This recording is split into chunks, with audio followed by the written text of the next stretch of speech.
लाख शेतकऱ्यांना खरीप पीक विम्याचे 2400 कोटी रुपये मिळणार आहेत। राज्यातील 94 लाख शेतकऱ्यांनी खरीप पीक विमा भरलाय।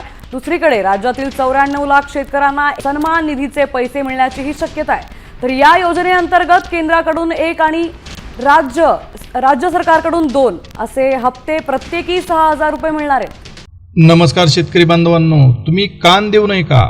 कारण आजची ही बातमी जर तुम्ही चुकवली तर नंतर गावात दुसऱ्यांच्या मोबाईलवर पैसे जमा झाल्याचा मेसेज पाहून तुम्हाला वाटू शकतं, अरे मला तर ही माहिती आधी कळायला हवी होती। होय शेतकरी बांधवांनो, अखेर शेतकऱ्यांसाठी मोठी आनंदाची आणि तितकीच सावध करणारी बातमी आता समोर येत आहे। राज्य सरकारच्या माध्यमातून शेतकऱ्यांच्या बँक खात्यावर पीक विमा आणि नमो शेतकरी योजनेचे पैसे जमा होण्याबद्दल अत्यंत मोठी हालचाल सुरू झाल्याची माहिती पुढे आलेली आहे। पण बघा, इथे फक्त आनंद नाही, इथे थोडी भीती सुद्धा आहे। कारण ज्यांनी आपली 2 कामं वेळेत पूर्ण केलेली आहेत त्यांच्या खात्यावर पैसे जमा झाल्याचा मेसेज केव्हाही येऊ शकतो, पण ज्यांची 2 कामं अपूर्ण आहेत त्यांचे पैसे मात्र अडकू शकतात। म्हणून हा व्हिडिओ तुम्ही मधातच सोडू नका, कारण पुढे जी माहिती आहे ती प्रत्येक शेतकऱ्याच्या बँक खात्याशी, पिकाच्या नुकसानीशी आणि घरच्या गरजेशी जोडलेली आहे। आज गावात कुणाच्या शेतात सोयाबीन उभं आहे, कुणी कापूस लावलेला आहे, कुणी तूर पेरलेली आहे, कुणाच्या शेतात मक्का आहे आणि कुणी हरभरा घेतलेला आहे। आता कुणाचा कांदा अडचणीमध्ये आहे, कुणाचा भाजीपाला खर्च खाऊन गेलेला आहे। आता पावसाचा अंदाज चुकतो, बाजारभाव खाली येतो, खत बियाण्यांची उधारी वाढते आणि शेवटी शेतकरी बँक खात्यातल्या मेसेजकडे डोळे लावून बसतो। आणि म्हणूनच ही अपडेट अत्यंत महत्त्वाची आहे। तर बघा शेतकरी बांधवांनो, समोर येत असलेल्या माहितीनुसार डीबीटीच्या माध्यमातून शेतकऱ्यांच्या बँक खात्यावर पूर्ण पैसे जमा करण्याची प्रक्रिया पुढे सरकत असल्याची जोरदार चर्चा सुरू आहे। यामध्ये पीक विम्याची रक्कम आणि नमो शेतकरी योजनेचे हप्ते हे 2 मुद्दे अत्यंत मोठे आहेत। पीक विम्याची रक्कम काही पात्र शेतकऱ्यांच्या खात्यामध्ये 13,500 पासून तर 27,500 पर्यंत जमा होऊ शकते। त्यानंतर नमो शेतकरी योजनेचा 9वा हप्ता 2,000 रुपयांचा आणि 10वा हप्ता 2,000 रुपयांचा असे एकत्र मिळून 4,000 रुपये शेतकऱ्यांच्या खात्यावर येऊ शकतात का? हा मोठा प्रश्न आता गावागावात विचारला जात आहे। पण आता खरी गोष्ट इथे आहे, हे पैसे आज येणार का उद्या येणार, पुढच्या 2 दिवसात येणार का की पुढच्या 5 ते 6 दिवसात मोठा मेसेज येणार? शेतकरी बांधवांनो, हीच ती वेळ आहे जिथे ज्या शेतकऱ्यांना आधी माहिती मिळणार आहे ते पुढे राहतील। कारण ज्यांनी आधीच केवायसी पूर्ण केलेली आहे, आधार बँक खात्याशी लिंक केलेला आहे, मोबाईल नंबर चालू ठेवलेला आहे, त्यांना पैसे जमा होण्याची शक्यता सगळ्यात जास्त असते। पण ज्यांनी अजूनही नंतर बघू असं म्हणून काम थांबवलं त्यांना बँकेच्या रांगेत उभं राहावं लागू शकते। म्हणून शेवटपर्यंत ऐका। आता बघा, पैशांचं वाटप सगळ्यात आधी 15 जिल्ह्यामध्ये सुरू होईल। आधी मोठी जिल्ह्यांची यादी चर्चेत होती, पण आता या अपडेटमध्ये 15 जिल्हे सगळ्यात जास्त चर्चेमध्ये आहेत। आणि जर या 15 जिल्ह्यांमध्ये तुमच्या जिल्ह्याचं नाव असेल तर तुमच्या खात्यावर कोणत्याही क्षणी पैसे जमा झाल्याचा मेसेज येऊ शकतो। पण त्यासाठी तुमचं बँक खातं व्यवस्थित असणं गरजेचं आहे। सगळ्यात आधी या यादीमध्ये कोणत्या जिल्ह्याचा समावेश होत असेल तर तो आहे आपला अमरावती जिल्हा। अमरावती जिल्ह्यातील शेतकरी बांधवांसाठी पीक नुकसान भरपाईच्या पैशांबद्दल मोठी माहिती पुढे आली।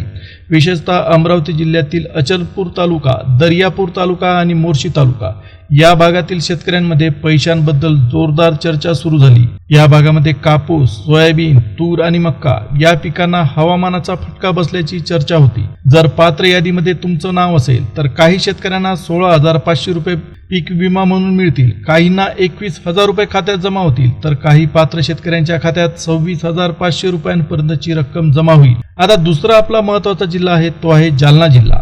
आता जालना जिल्ह्यातील शेतकरी बांधवांसाठी सुद्धा मोठी खुशखबर पुढे आली।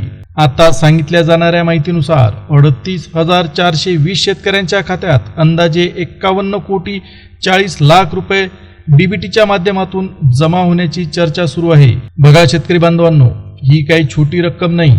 51 कोटी 40 लाख रुपये म्हणजे अनेक शेतकऱ्यांच्या घरातला श्वास आहे। खत दुकानाची उधारी, बियाण्यांचे पैसे, मजुरी, घरचा किराणा, मुलांचं शिक्षण आणि औषधोपचार या सगळ्यांसाठी ही रक्कम शेतकऱ्याला मोठा आधार देऊ शकते। म्हणूनच भोकरदन तालुका, अंबड तालुका आणि घनसावंगी तालुका या भागातील शेतकऱ्यांनी आपली ई-केवायसी आणि आधार लिंकिंग एकदा तपासून घ्यावं। कारण पैसा सुटला आणि खातं अडकलं तर नंतर धावपळ करावी लागते। त्यानंतरचा आपला तिसरा जिल्हा आहे बीड जिल्हा। बीड जिल्ह्यातील शेतकरी बांधवांसाठी सुद्धा मोठी हालचाल सुरू झालेली आहे।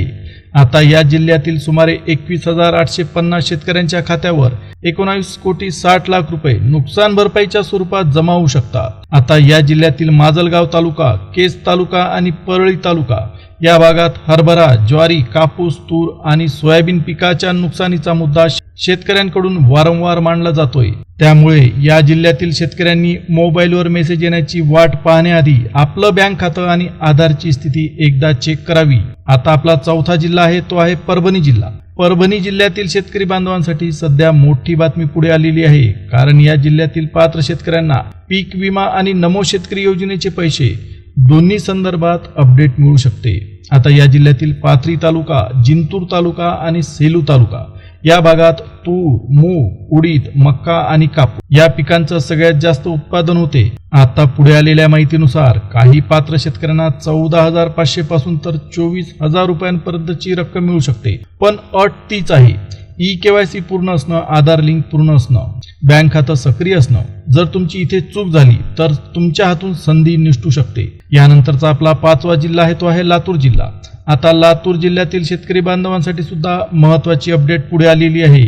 आता लातूर जिल्ह्यातील औसा तालुका, निलंगा तालुका आणि उदगीर तालुका या भागातील शेतकरी पीक विम्याच्या पैशाकडे लक्ष लावून बसले आहेत।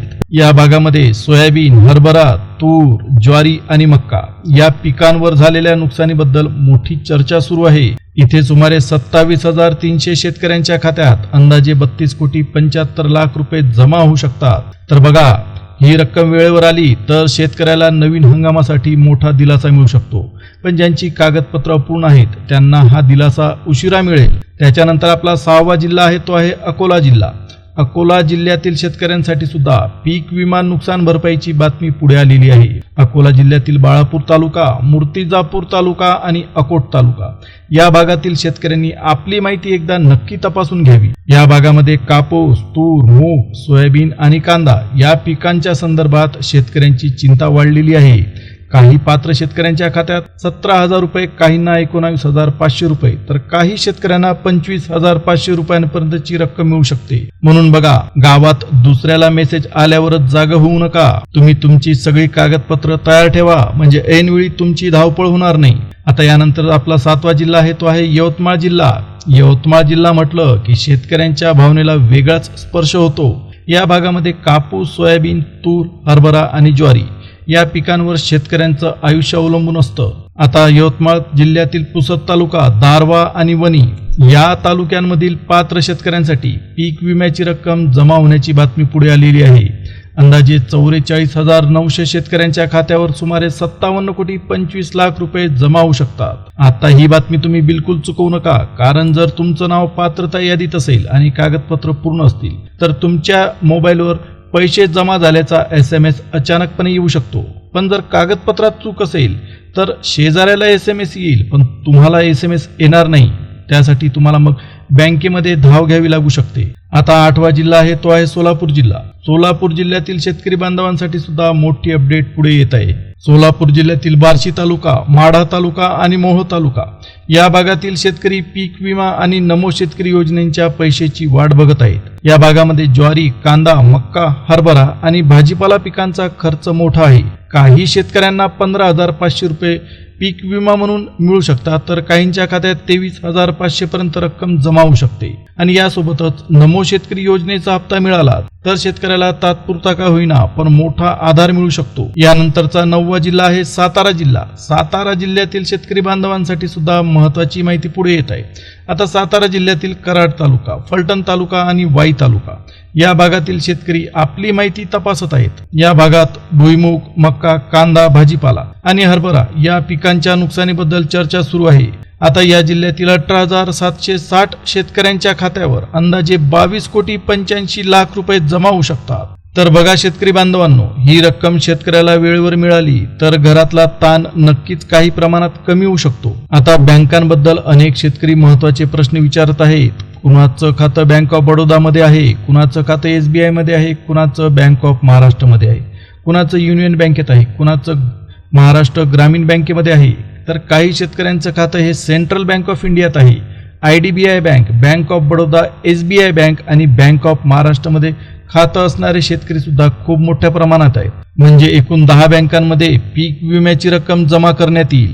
पण शेतकऱ्यांपुढचा महत्वाचा प्रश्न एकच, माझ्या बँकेत पैसे येतील का? तर बघा शेतकरी बांधवांनो, बँक कोणतीही असो पण खाते डीबीटी साठी सक्रिय असणं, ऍक्टिव्ह असणं गरजेचं आहे.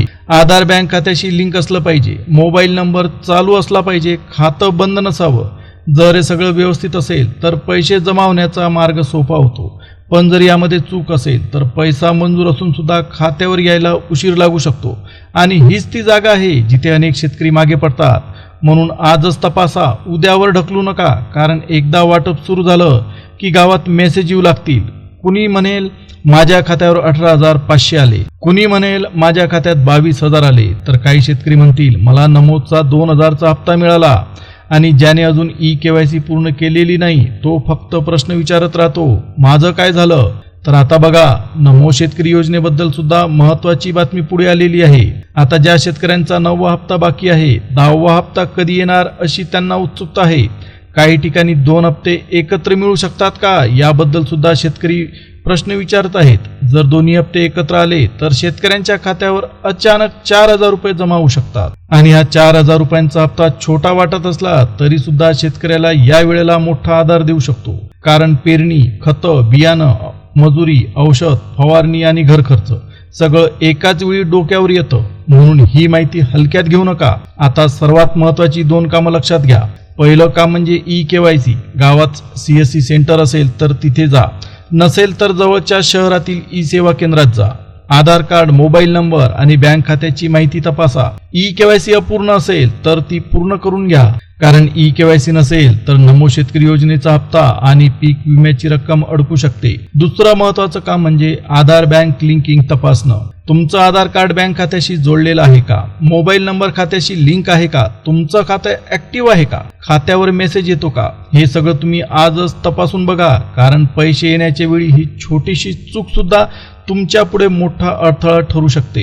शेतकरी बांधवांनो, ही फक्त बातमी नाही, ही वेळेवर काम करण्यासाठी सरकारने दिलेला अलर्ट आहे.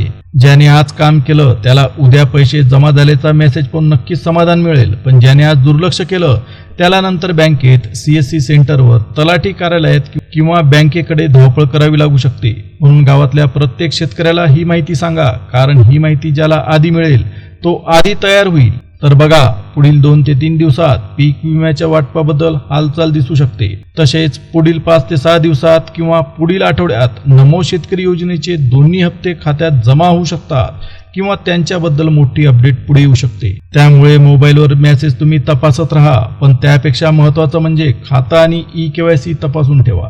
कारण संधी दारात आली आणि कागदपत्र अपूर्ण राहिली तर नुकसान आपलंच होणार. हीच आजची सर्वात मोठी अपडेट आहे. 15 जिल्हे आणि 10 बँका, पीक विम्याची रक्कम, नमो शेतकरी योजनेचा हप्ता, KYC, आधार लिंकिंग आणि DBT या सगळ्या गोष्टी आज शेतकऱ्यांसाठी महत्वाच्या झाल्या आहेत. म्हणून एकदा तुमचं नाव, तुमचं खातं, तुमचा आधार आणि तुमचा मोबाईल नंबर तपासून घ्या. तोपर्यंत ही माहिती गावातील इतर शेतकरी बांधवांपर्यंत नक्की पोहोचवा. कारण ज्याला माहिती आधी मिळेल तोच यावेळी पुढे राहील. तर व्हिडिओ आवडला असेल तर व्हिडिओला एक लाईक द्या. जवळच असलेल्या बेल नोटिफिकेशनला तुम्ही ऑल वर सेट करा.